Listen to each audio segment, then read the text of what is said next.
Forced confusion. Mixing truths with lies or compliments with criticism creates a disorienting fog of confusion for the victim. An example might be when a manipulator says, "You're usually so smart, I can't understand how you could think something so stupid." This alternating between praise and put-downs leaves the victim unsure of their standing and less likely to trust their own judgment, complicating their ability to confront or resist the manipulation. Sowing seeds of doubt.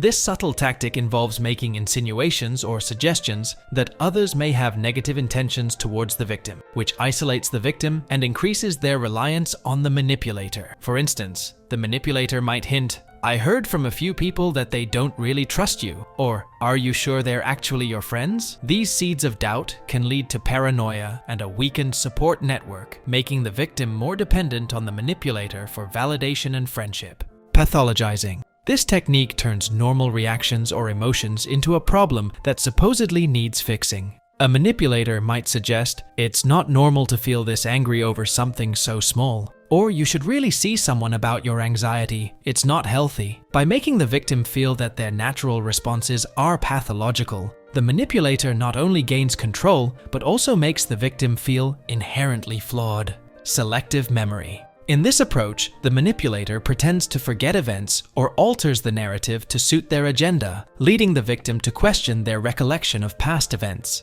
An example of this is denying a conversation took place or fabricating details about a past event, which can confuse the victim and make them less confident in their version of events. Diverting. This technique involves the gaslighter changing the subject or questioning the victim's thoughts to shift the focus from the actual issue to questioning the victim's credibility and mental stability. For instance, when a victim questions suspicious behaviors, the gaslighter might respond with, "Why are you always so suspicious? You really need to get help for your trust issues," thus avoiding the original concern and making the victim question their own judgment. Projecting. The manipulator accuses the victim of the behaviors or feelings they are exhibiting themselves. For example, if the gaslighter is being unfaithful, they might accuse their partner of cheating. This not only diverts attention from their own misconduct, but also instills doubt and guilt in the victim, making them defensive instead of rightfully suspicious. Gaslighting by proxy. This involves extending their influence by involving third parties in the gaslighting process. They may spread rumors or convince others to reinforce their deceptive claims, further isolating the victim and validating the gaslighter's lies. An example of this is when a gaslighter tells family members that the victim is forgetful or unwell, leading those family members to question the victim's accounts without direct evidence. Fluctuating between good and bad.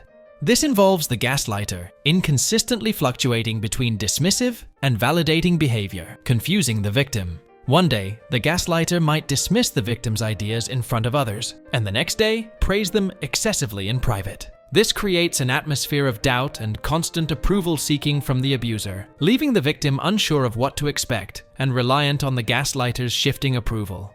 Moving goalposts. This manipulation tactic involves the gaslighter constantly changing the criteria or rules to keep the victim off balance. When the victim meets one set of criteria, new ones are imposed, often making it impossible to ever feel successful or competent. For example, after a victim completes a task to the manipulator's specifications, the rules might suddenly change with claims that it was never done correctly, leading the victim to question their ability to meet expectations or to understand the rules.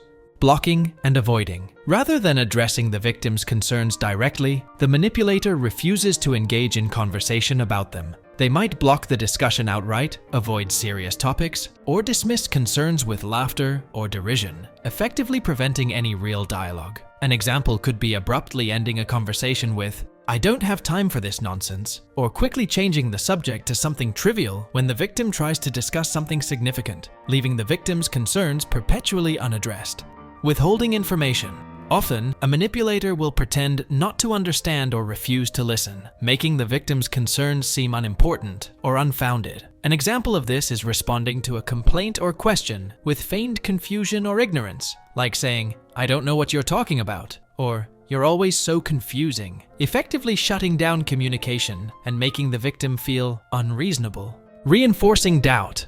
This technique involves suggesting or implying that the victim's perceptions are wrong or that they cannot be trusted, often by leveraging the opinions of others who appear to agree with the manipulator. For example, saying, "Even your best friend thinks you're overreacting," or "Everyone agrees with me, you're too sensitive." This method uses social consensus to make the victim question their own judgments and perceptions. Using affection as a weapon. Manipulators often control victims by alternating between affection and withdrawal. This unpredictability manipulates the victim's emotions, making them increasingly dependent on the manipulator's positive validation. For instance, a gaslighter may ignore their partner for days after an argument, and then suddenly shower them with love and attention once the partner behaves as desired, reinforcing a cycle of dependency. Distorting reality. In this unsettling technique, the gaslighter alters physical elements around the victim or sets up strange occurrences, leading the victim to question their sanity. An example of this could be when a gaslighter hides important items like keys or a wallet, and then denies that these items were ever present, causing the victim to doubt their own memory and perception of the setup. The crazy card. This tactic involves the manipulator labeling the victim as mentally unstable or insane, especially when the victim expresses their feelings or confronts the manipulator. By doing so, the gaslighter discredits the victim's credibility, making it harder for them to seek help or support. For example, in a social setting, if the victim shares their feelings about being isolated, the gaslighter might retort with, "See how paranoid she gets? I told you she's crazy," telling others the victim is unstable. The manipulator spreads misinformation to friends, family, or co-workers to make the victim appear unreliable or unwell, further isolating them. An example of this is a gaslighter telling colleagues that the victim is prone to exaggeration and paranoia, undermining the victim's credibility and relationships professionally and personally. Trivializing feelings. When a victim expresses their emotions, the response might belittle these feelings, suggesting they are overreactions or entirely irrelevant. For instance, if someone voices hurt or upset over an action or comment, the retort could be, "You're just too sensitive," or "Why do you always make such a big deal over nothing?" This tactic effectively diminishes the victim's emotions and discourages them from expressing feelings in the future. Lying and denial.